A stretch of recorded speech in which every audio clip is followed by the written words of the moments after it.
todos. Les saludamos afectuosamente desde la Escuela de Salud Pública de la Universidad de Chile y le damos la bienvenida a esta conferencia que hemos solicitado a la profesora Rosa María Cifuentes Gil respecto al tema de sistematización de experiencias en salud mental, recuperando el conocimiento generado en las prácticas.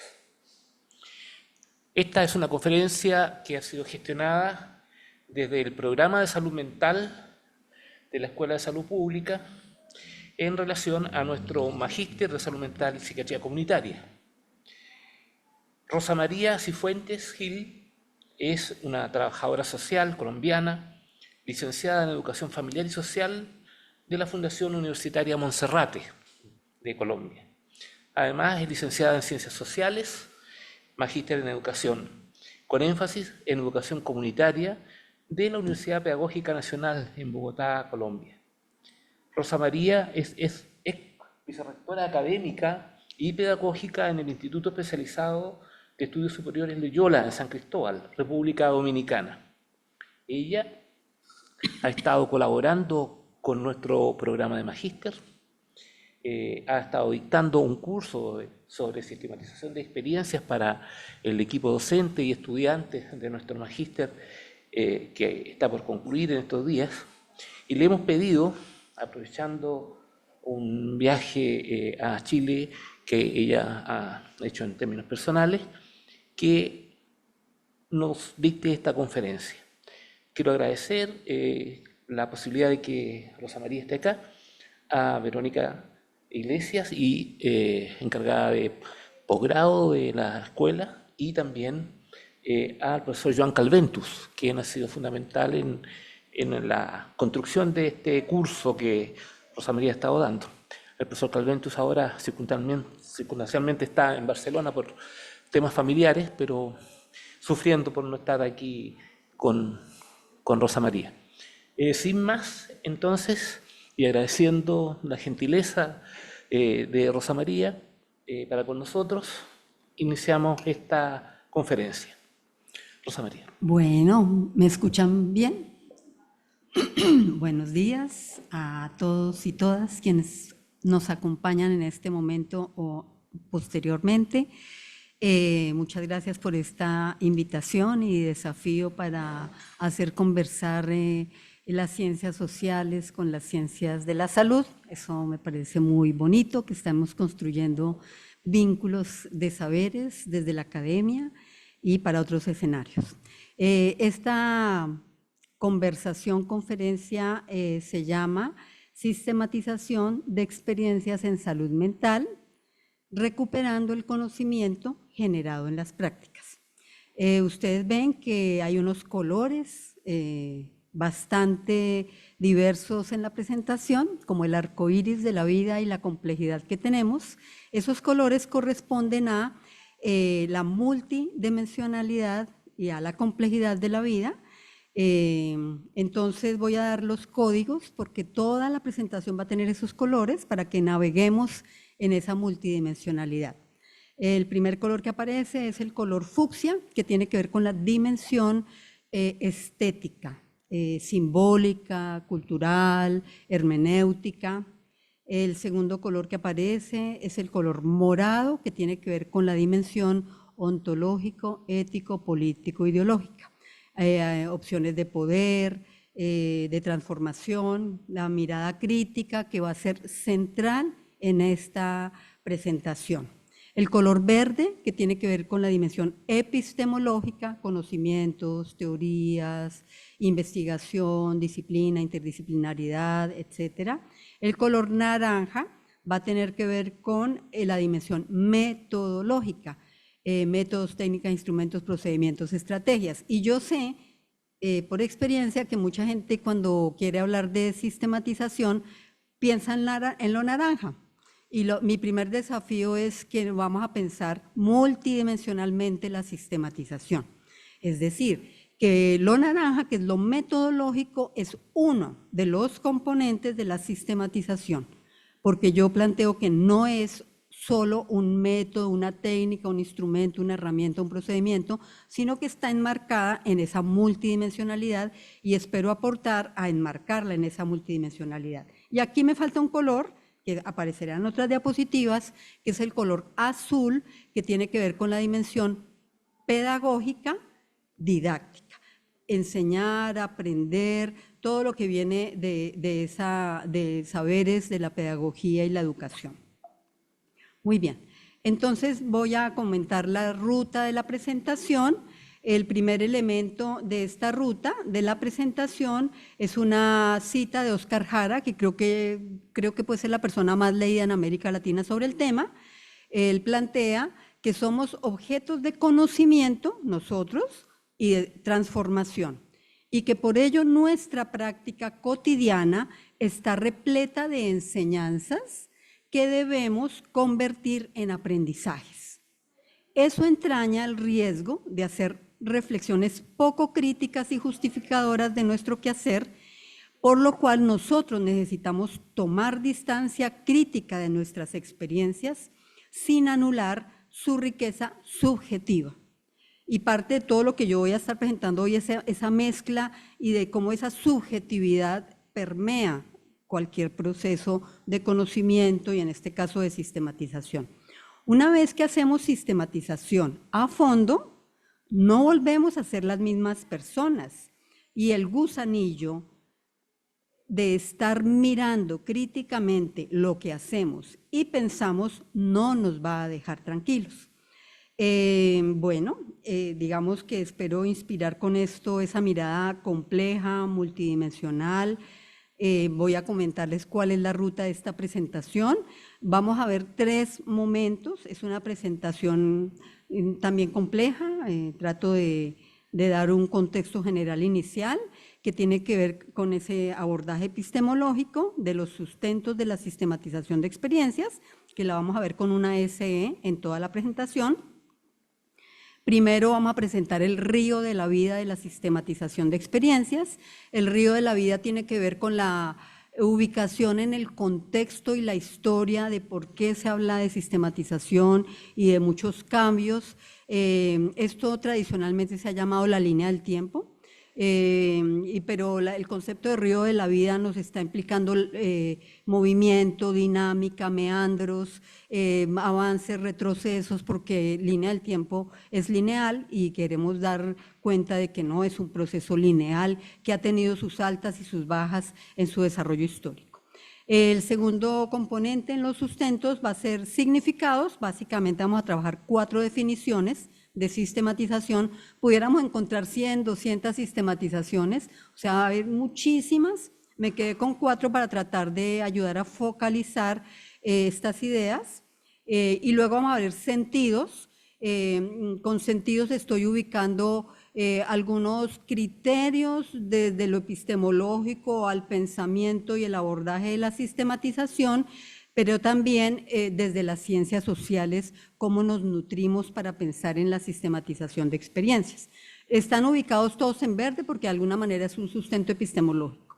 He querido específicamente tomar distancia de lenguaje tradicional, positivista, empírico, analítico. Entonces no estoy hablando de marco teórico, estoy tratando de usar un lenguaje que va transitando hacia las subjetividades, la complejidad, la hermenéutica, para darle un marco amplio y actual a la sistematización de experiencias. En un segundo momento vamos a hablar de los procesos, como más el énfasis metodológico de esta presentación, y hablo de criterios en lo ético, político, ideológico, criterios metodológicos y procesos metodológicos. Tal vez esto es lo que la gente espera que uno trabaje, pero yo trato de no darlo ni presentarlo linealmente, sino compleja y contextualizadamente. Y en un tercer momento vamos a hablar de horizontes, en que me voy a centrar esto un poco en el campo de la salud, la sistematización de experiencias en el campo de la salud mental y algunos desafíos que obviamente también están enmarcados en el campo de la salud mental comunitaria. Entonces vamos a empezar con el río de la vida de la sistematización de experiencias. Y un primer momento, cuando hablamos de sistematización de experiencias, lo primero que quiero enmarcar es que es una práctica latinoamericana. O sea, esto viene de América Latina. Cuando empezamos a decir desde América Latina podemos construir conocimientos, saberes, poderes y cómo lo vamos desarrollando acá. Empezamos en la década del 60 con un tránsito del servicio social al trabajo social, que lo empezamos a llamar en América Latina trabajo social reconceptualizado. El movimiento de la reconceptualización se dio en América Latina en la década del 60 al 70, que no me va a quedar ahí, pero digamos ahí empezamos a pensar en hablar de sistematización de experiencias. No estoy hablando de sistematización de información, de organizar datos, que es el sentido común de la sistematización. Estoy hablando de experiencias, prácticas, procesos de intervención. Entonces es el momento inicial, fundacional. Vamos a pasar a un segundo momento, que es la década del 80. El primer momento es un momento de enunciación crítico, de construir conocimiento a partir de la práctica, de construir conocimiento para dejar de consumir conocimiento. Eso significa entender que para nuestras realidades, nuestras pobrezas, nuestros cambios, el conocimiento nosotros lo tenemos que construir, porque las teorías de afuera no nos ayudan a comprender la pobreza de acá, los movimientos de acá. Entonces es como la emergencia. Esto está paralelo, correspondiente a los movimientos de las ciencias sociales críticas en América Latina, que se dan en la sociología con la IAP, en la educación con la educación liberadora y la educación popular, la investigación militante, la teología de la liberación. O sea, son muchos movimientos y empieza también una perspectiva crítica de la medicina en ese momento. En un segundo momento estoy hablando de la década del 80, que empieza ya más allá del discurso y la enunciación, a desarrollarse muchos procesos vivos en América Latina. Entonces se dan procesos de capacitación, desarrollos de sistematizaciones e intercambios. Se empiezan a crear redes, y dos redes o organizaciones importantes en estos intercambios fueron importantes porque promovieron la capacitación, la circulación de los discursos. Son el CEAL, Consejo de Educación Popular de Adultos en América Latina, o sea, toda esta vertiente educativa, y el CELAS, Centro Latinoamericano de Educación en Trabajo Social. El CEAL es una vertiente más desde la educación popular, y el CELAS es una vertiente más académica del trabajo social. Se ha reconocido el desarrollo de la sistematización desde trabajo social inicialmente, y se empiezan a desarrollar convergentemente educación popular, trabajo social. Son prácticas de borde, son prácticas insurrectas, prácticas inconformes, y por eso mismo la sistematización es una propuesta de inconformidad, para que no estamos conformes, que no sabemos cómo hacer, que sabemos que no tenemos las respuestas y que las necesitamos construir desde la práctica. En esos años 80, 70, 80, está todo ese peso avasallante de las dictaduras, que implica que estas prácticas que se empiezan a desarrollar en el Cono Sur, que empiezan los exilios, la represión y la muerte, se van difuminando por América Latina. O sea, lo que fue constreñido en Chile, por ejemplo, circuló por América Latina con el exilio, o circuló desde la clandestinidad, o con reflexiones si lo hacemos desde el Estado contra el Estado, que se fueron desarrollando. Y entonces viene toda una vertiente muy fuerte en Chile de sistematizar experiencias de formación en derechos humanos, acompañar procesos de recuperación de los derechos humanos. Entonces, por eso hablamos de los meandros, avances y retrocesos. En la década de los 90, entonces, hay un primer documento que es importante, que fue financiado por el CEAL, que lo escribió Diego Palma, que se llamó El estado de la práctica, el estado de la cuestión de la sistematización en la América Latina. Se puede considerar un documento fundacional en que él ya mira lo que se ha hecho de sistematización en ese momento, desde el 70, y hace una clasificación inicial y dice: la sistematización se ha desarrollado en educación popular con énfasis en la comunicación, y en trabajo social con énfasis en la investigación. Y dice en ese momento, en la década del 90, si hay algo, dice Diego Palma en el 90, si hay algo común en la sistematización es su referente, no quiero usar la palabra marco teórico, así que hagan de cuenta que no la escucharon, su referente en la perspectiva dialéctica crítica. Pero después alguien lo va a criticar y ya les voy a contar quién después lo critica. En la década del 2000 yo pongo unos interrogantes que tienen que ver con lo que llamamos una década perdida en la sistematización de experiencias. ¿Por qué fue una década perdida? Porque la empezaron a echar a patadas de las universidades porque dijeron, eso no es científico, eso es descriptivo, eso es un conocimiento de bajo nivel, eso no sirve, entonces fue desterrada y por eso ubico como una década perdida de la sistematización de experiencias. Y en la década de los 2010 empiezo a hablar de un reposicionamiento y sistematización en que ya otra vez en las universidades empiezan a decir, bueno, tal vez sí podemos hacer trabajos de grado, tal vez eso sí sirve, tal vez no es tan descriptivo, tan de bajo nivel. Entonces como que se empieza a recuperar en la academia, en el Estado y en otros contextos. Y hablo en el 2020 que estamos empezando a hablarla de investigación cualitativa. No es un movimiento lineal, hay avances y retrocesos, hay muchísimas comprensiones. Yo no pienso que traiga la verdad, traigo mi visión, mi posición a partir de una documentación de estos procesos. Entonces, en este río de la vida, la sistematización de las experiencias nos implica pensar en vincular conocimientos, práctica y poder. Esa es una tríada fundamental en que cuando hablamos de sistematización de experiencias no estamos hablando de lo metodológico solamente, no estamos hablando de conocimientos, sino estamos hablando de esta vinculación entre esas tres categorías fundamentales. O sea que siempre deberían haber esas tres categorías estar presentes en ejercicios de sistematización de experiencias. Eso nos implica redefinir desde nuestra particularidad y particularidades local, regional, cultural, histórica, etcétera, de América Latina como sur global, marcos de comprensión social y de cambio social. Entonces, acá hasta aquí una mirada hiper mega rápida, flash, de un proceso histórico de la sistematización. Foucault dice que las prácticas sociales generan dominios de conocimiento. Y entonces yo digo, la sistematización la hemos venido, quiero evitar por todos los medios ponerle verbos a los sustantivos, entonces la sistematización no ha hecho.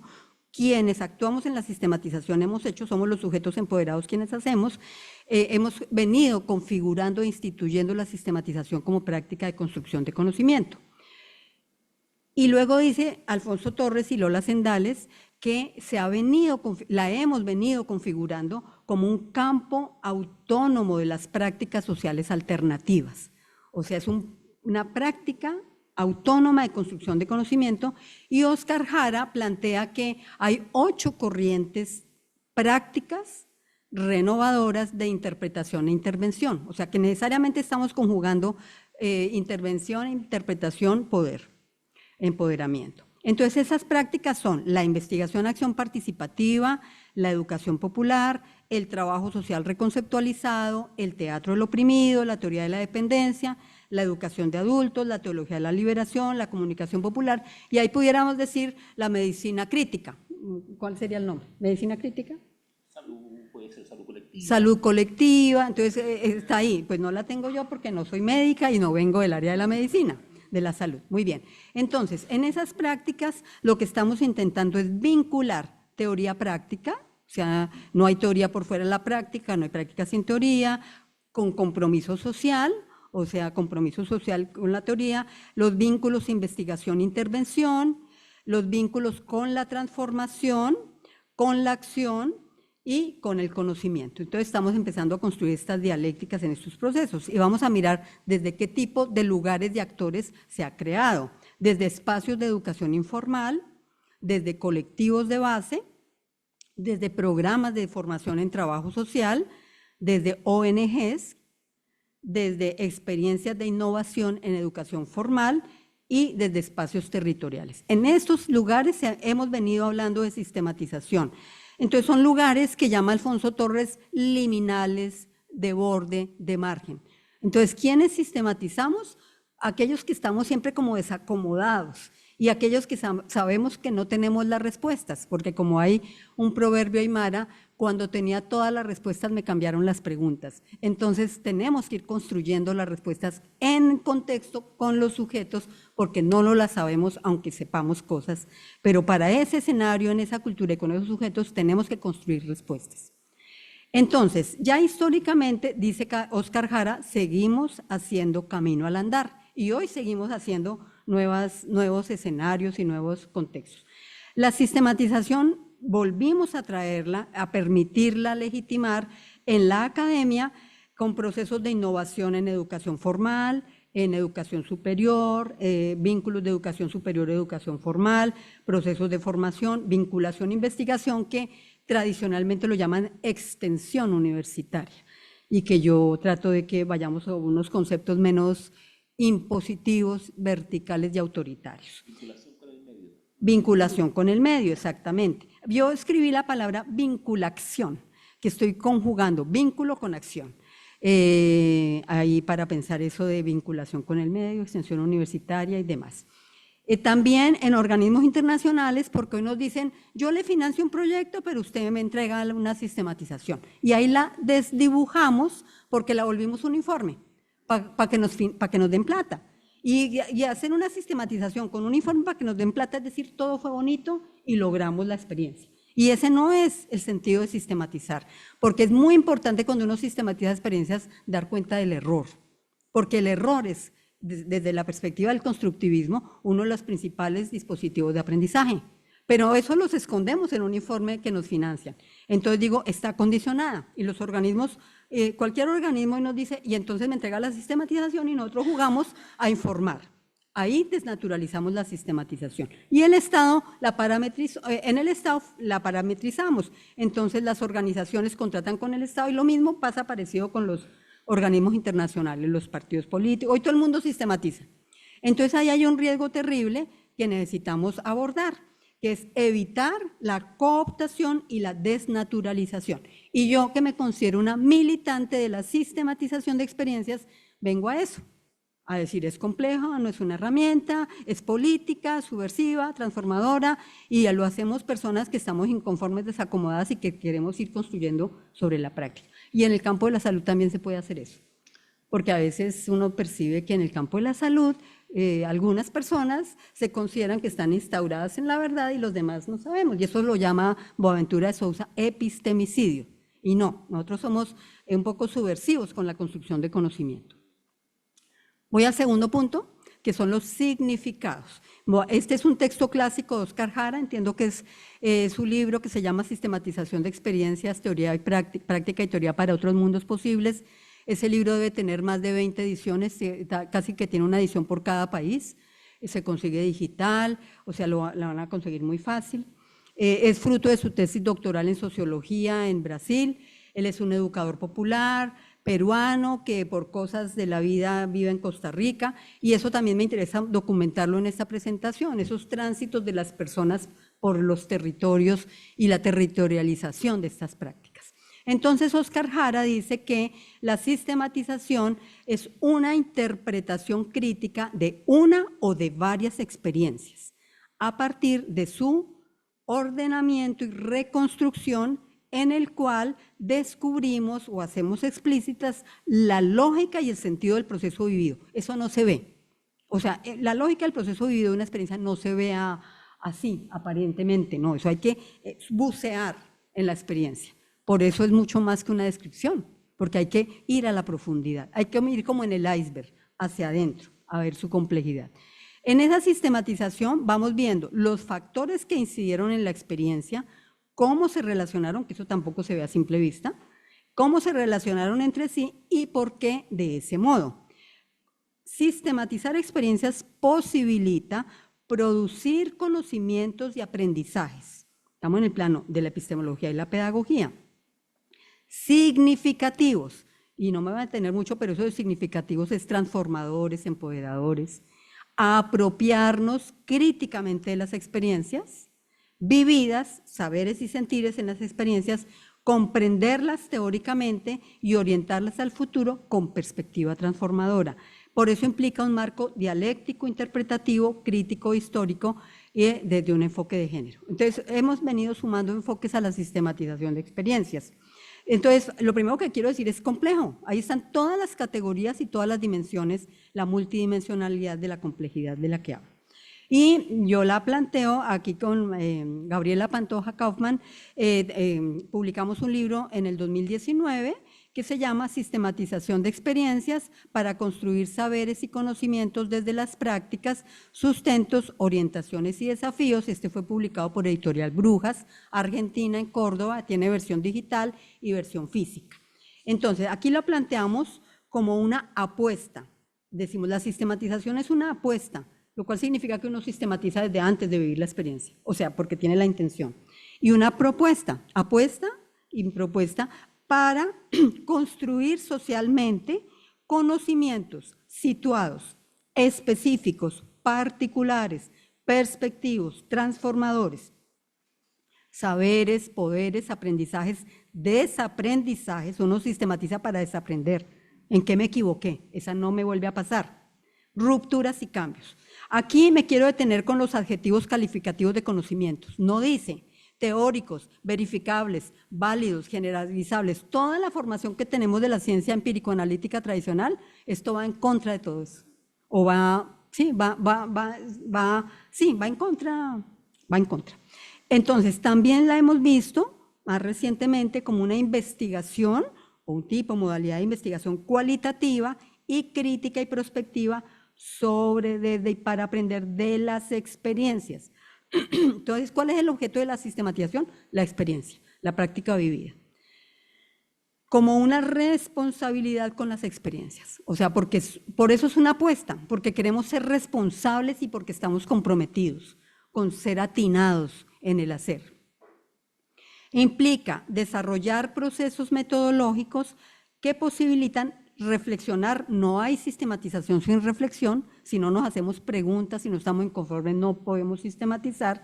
Y crear procesual, paso a paso, dicen en República Dominicana, chin a chin, y participativamente con otros, dialogando, consultando, interactuando, diferentes niveles y tipos de conocimiento.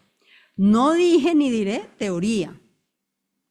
Hay muchas definiciones que dicen que se construye teoría y conocimiento científico. Yo borro eso, porque no es teoría. Desde la práctica no se construye teoría, implica muchas mediaciones.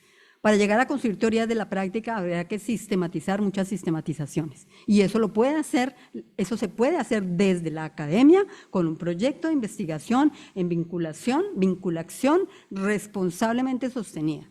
Pero no así nomás. O sea, no es mágico que yo desde una experiencia construyo teoría para quitarnos ese falso concepto que se desarrolló mucho en muchas definiciones. Implica abordarlo desde perspectivas críticas, hermenéuticas, constructivistas y complejas. Tengo que decir, reconociendo históricamente que en trabajo social se ha hecho mucha sistematización empírico-analítica. Yo no la pongo acá porque no es lo ideal, pero se han hecho. Muy bien. Y dos definiciones más.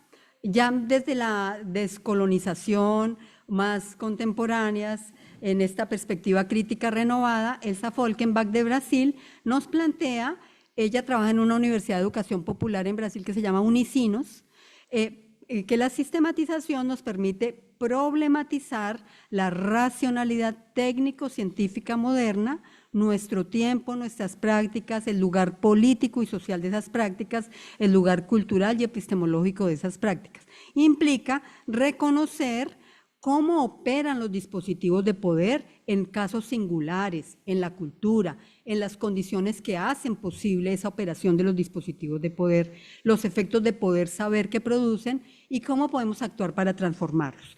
En Brasil hay una gran corriente y desarrollo de sistematización tan legitimada desde el Estado. Hay muchos procesos de educación popular vivos, acompañados, masivos. Eso no lo conocemos acá en Chile ni en Colombia, o sea, pero en Brasil hay una gran explosión de eso. Como también hay otras vertientes cientificistas que dicen que eso no sirve para nada. Entonces, esto está en el marco de la descolonización y los debates epistémicos sur-sur, y Fabiola Bernal, colombiana que vive en Costa Rica, nos plantea reivindicar lo popular como fuente principal de construcción de nuevas visiones en América Latina, pensar como nosotros para ser nosotros mismos. Y aquí lo que quiero destacar es ese peso de la subjetividad en la sistematización de experiencias. Claudia Bermúdez, que es una trabajadora social y educadora popular colombiana, nos dice que entonces sistematizar nos implica pensarnos desde giros epistemológicos, y unos giros epistemológicos en que vamos construyendo saberes ante realidades complejas y multidimensionales. Y esa construcción de saberes nos implica poner a dialogar el conocimiento científico con los saberes institucionales, con los saberes de agentes profesionales y promotores y con los saberes locales y comunitarios. Entonces no es un sancocho, no es una mezcla, pero es como desde los lugares de poder, como la academia, en que hemos hecho tantos epistemicidios, y la salud, y las comillas ciencias duras, que me perdonan ustedes la confianza de decirles que alguien podría decir que son ciencias estreñidas, cómo vamos flexibilizando la construcción de otros saberes. Entonces, eso implica reconocer la diversidad de formas de conocimientos, y eso siempre en plural, y de saberes, prácticas y experiencias vinculadas con la vida que implican desafiar las dinámicas de poder. Entonces, seguimos como en esa mirada insurrecta. Voy a pasar al tercer punto, que está en el primer apartado, que tiene que ver con los sentidos al hablar de sistematización de experiencias. Entonces, primer sentido, tematizar, o sea, tematizar, ver la experiencia temáticamente para comprender y transformar. La comprensión implica un saber desde adentro, desde la tripa, desde la guata, dicen acá, desde el corazón. Entonces aquí es importante vincular cabeza, corazón y cuerpo. No podemos pensar una sistematización de experiencias sin el cuerpo, no solo desde la cabeza y no solo con las manos. Por eso digo, no es solo un problema metodológico. Para transformar las experiencias, triangulando contextos, o sea, el punto de partida de una sistematización de experiencias son los contextos. Y entonces digo, y repito, y diré durísimo, mayúscula sostenida, no es un marco teórico. A mí me enseñaron cuando estudiaba por allá hace 30 y casi 40 años que el marco teórico son las gafas que uno se pone para ver la realidad.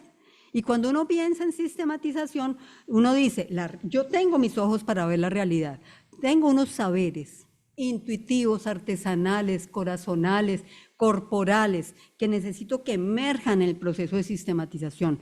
Y hay unos saberes, Donald Chon plantea, saber artesanal o intuitivo, que hay que formalizar al sistematizar. Entonces es como destilar para que me salga la esencia del conocimiento que vamos construyendo, no que me salga, borro que me salga, para formalizar, entender, ver el conocimiento que yo intuitivamente he venido construyendo en la práctica, en la intervención, en el servicio. Entonces, vamos triangulando las opciones como apuestas, lo ético, político, ideológico. No habría sistematización sin apuesta y opción.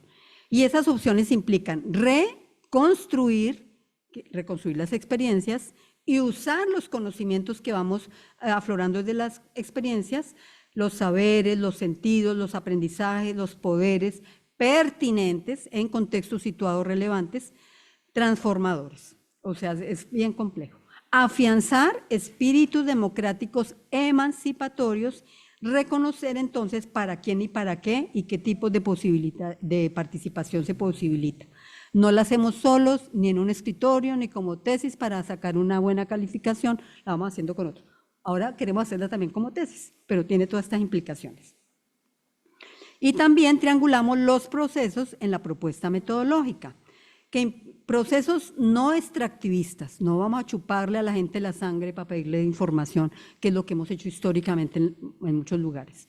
Comprender procesos históricos sociopolíticos, contextos y condiciones, vivenciar, vincular lo subjetivo y lo intersubjetivo, construir un nosotros, saberes situados, holísticos, locales. Local, en términos de Manuel Castells, es la conjunción de lo global con lo local, porque como decía Eduardo Galeano, no podemos renunciar a ver el universo por el ojo de la cerradura, y es lo que estamos haciendo en la sistematización. Holísticos, locales, de estructura y coyuntura. Compartir reflexiones, aprender y desaprender para proyectar mejoras en la experiencia. Esto implica considerar la experiencia como un lugar epistemológico o epistémico. Y Oscar Jara, Mariluz Morgan y otras, ella es trabajadora social, han planteado el concepto de experiencia con Oscar Jara como procesos sociohistóricos dinámicos y complejos, personales, colectivos, en permanente movimiento, en que se construye o construimos relaciones mediadas por factores que intervinieron en la experiencia, relaciones sociales y personales de poder, subordinación, resistencia, opresión, solidaridad o crecimiento mutuo. Vamos en un vínculo de historia a experiencia, de individuo a sociedad. Todo eso lo estamos tratando de tejer, es supremamente complejo y pudiera ser ambicioso y difícil de hacer, porque toca después pensar en cómo se delimita eso. Y aquí ubico una cantidad de categorías desde la perspectiva estética o desde la subjetividad. Entonces nos interesa rescatar las sensaciones, emociones, percepciones, sueños, ilusiones, temores, intuiciones, esperanzas. Nada de esto se ve a simple ojo. Metodológicamente es muy complejo. Entonces implica diálogo, conocimiento, interacción. Por eso sistematiza quien ha vivido la experiencia, no alguien de afuera. No es pertinente, válido, ni procedente que alguien llegue de afuera a decir yo le voy a sistematizar. No es una sistematización. Sería extractivismo tal vez, no lo sé. Y ubico dos categorías epistemológicas, las ideas y las interpretaciones que hay sobre la experiencia. Entonces la experiencia se plantea como una unidad dispersa y diversa marcada por las categorías de sus protagonistas. O sea que estamos tratando de recuperar subjetividades en las estructuras sociales. Alfredo Guizo, entonces argentino que vive en Colombia, fruto también de la dictadura, obviamente, plantea que para sistematizar necesitamos ser, entendernos, asumirnos como sujetos emancipados, capaces de plantearnos críticamente problemas, de usar saberes sin aferrarnos a los conocimientos tradicionales, institucionales o previamente regulados para tomar distancia de lo que consideramos supuestamente cierto y acabado. Y eso implica pensarnos. Conocemos y actuamos, nos interrogamos, cuestionamos, construimos saberes particulares para comprender, ser y hacer mejor. Y eso implica como desafío autonomía y criterio en los procesos de construcción de conocimiento. Empoderarnos, sentirnos seguros, porque que cuestionar al sistema es bastante difícil y a uno le da mucho miedo, porque es más, en Colombia hay un refrán que dice el que piensa pierde. O sea, el pensamiento está destituido en la sociedad actual. Y aquí se trata de pensar y de cuestionar. Entonces, vamos a empezar con las ciencias sociales, algunos planteamientos desde las ciencias sociales que nos ayudan a nutrir, a hablar de sistematización de experiencias. Y el primer planteamiento es de Boaventura de Sousa, cuando nos plantea que las ciencias sociales que heredamos, las disciplinas, las metodologías, las teorías y conceptos, hoy ya no dan cuenta de nuestro tiempo adecuadamente. Y por eso es necesario que avancemos en la refundación o la reconstitución profunda de las ciencias que hemos vivido en los últimos 150 años. Necesitamos nuevas teorías de la historia que den cabida a muchas experiencias sociales que hoy son desperdiciadas, marginadas, desacreditadas, silenciadas, porque no corresponden a lo que en el momento fue consonante con las monoculturas del saber y de la práctica dominante, que es lo que él llamó epistemicidios. Las borramos. Y por ahí decían en Colombia que los campesinos decían, no somos ignorantes, somos ignorados. Entonces, eso lo dijo en un libro que se llama Renovar la teoría crítica y reinventar la emancipación, en el 2006 en Claxo, y luego, después de la pandemia, escribió un libro que se llama La cruel pedagogía del virus. Y él plantea en ese otro libro que la incapacidad de los estados para responder a las emergencias, las crisis pandémicas, los desastres ambientales, los colapsos. El brote viral pulveriza el sentido común y evapora la seguridad. Las democracias son susceptibles a las fake news. Entonces necesitamos imaginar, crear soluciones basadas en la democracia participativa, en los vecindarios, comunidades, educación cívica, orientada a la solidaridad y la cooperación. Y esto implica trascender los marcos eurocéntricos, reconocer plurales modos de construir. Yo no dije botar a la basura la teoría, pero sí relativizarla y ponerla en un lugar de diálogo con otros saberes y prácticas. Entonces él dice, Boaventura de Sousa, hay un sur epistemológico múltiple y pregunta en ese momento, con la pandemia, yo abrí la pregunta, ¿qué conocimientos potenciales provienen de las experiencias? Él decía de la pandemia. Vengo con otros 3 autores de las ciencias sociales.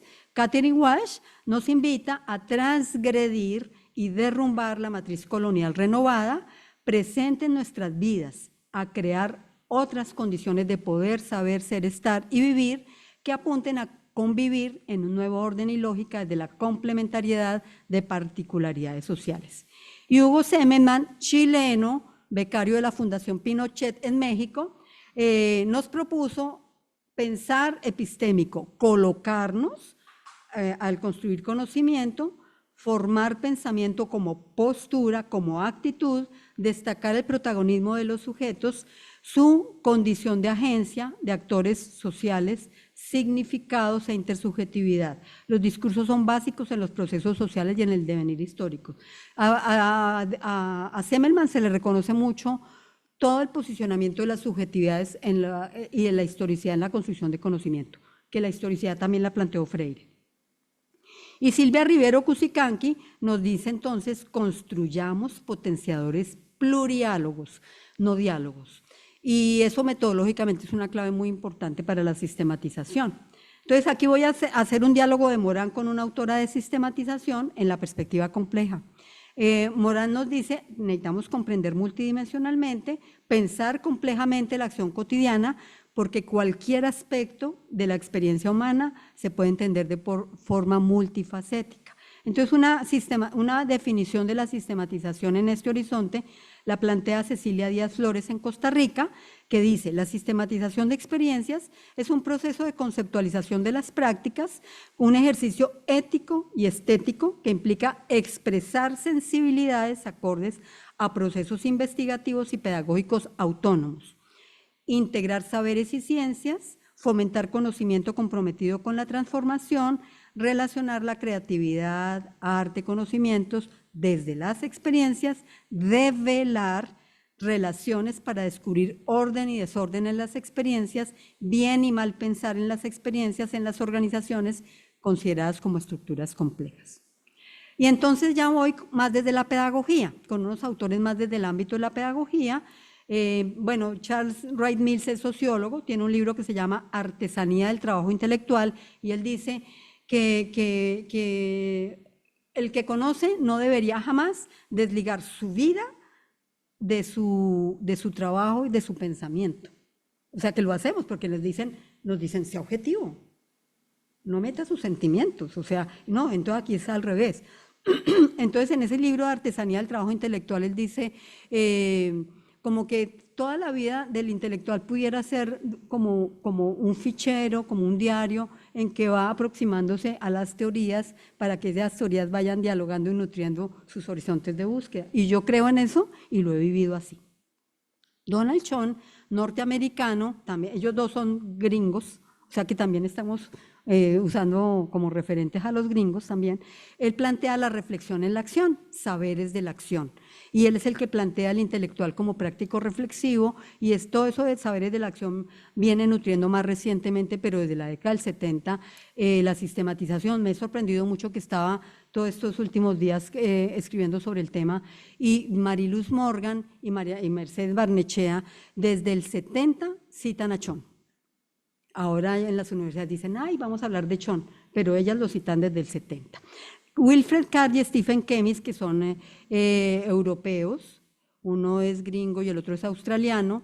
Ellos escribieron un libro que se llama La teoría crítica de la enseñanza y hablan de la doble dialéctica, teórico-práctica, individuo-sociedad, investigación-acción del profesorado. Entonces ellos escribieron más desde la pedagogía para hablar de los docentes que van construyendo conocimiento en la práctica. Bueno, y cierro esta parte inicial con Paulo Freire, que ha sido nuestro gran inspirador, que fue profesor de trabajo social en la década del 70 aquí en Chile. Entonces, Paulo Freire escribió en un libro que se llama Educación en la ciudad: es imposible conocer despreciando la intuición, los sentimientos, los sueños y los deseos. Mi cuerpo entero conoce socialmente. No puedo, en nombre de la exactitud y el rigor, negar mi cuerpo, mis emociones y mis pensamientos. Y aquí está toda esa mirada compleja. Cuanto más, ahora en Pedagogía de la Autonomía escribió, cuanto más pienso críticamente, rigurosamente la práctica de la que participo o la de otros, tengo posibilidad de comprender la razón de ser de la propia práctica y me voy volviendo capaz de una práctica mejor. Rigurosidad metódica es coherencia ética. Aquí pienso en Maturana, en Humberto, que es más conocido por ustedes, cuando él dice la posibilidad de... Él tiene un libro que se llama La objetividad, un argumento para obligar. Y entonces, y muchos otros libros, pero entonces él plantea la naturaleza social del conocimiento, la naturaleza biológica del conocimiento, y él dice, el argumento de verdad es que yo esté éticamente dispuesto a legitimar al otro como otro. Entonces dice, el problema de la objetividad no es un problema epistemológico, es un problema ético. Y a mí me parece eso fundamental. Entonces, como desafío, implica aportar a construir condiciones para el trabajo intelectual. Aquí termina la primera parte, que era la verde, la epistemológica, y entonces nosotros vamos a dejar las preguntas o los comentarios al final, pero Rafael está tomando nota de si hay preguntas en el chat y usted vayan haciendo como para mirar si hay preguntas del primer bloque, el segundo, del tercero, un poco para que podamos hacer un diálogo que nos dé un tiempito de interactuar y avanzar. ¿Estamos de acuerdo? Perfectamente de acuerdo. Muy bien. A los que están en la sala, si quieren, hay café.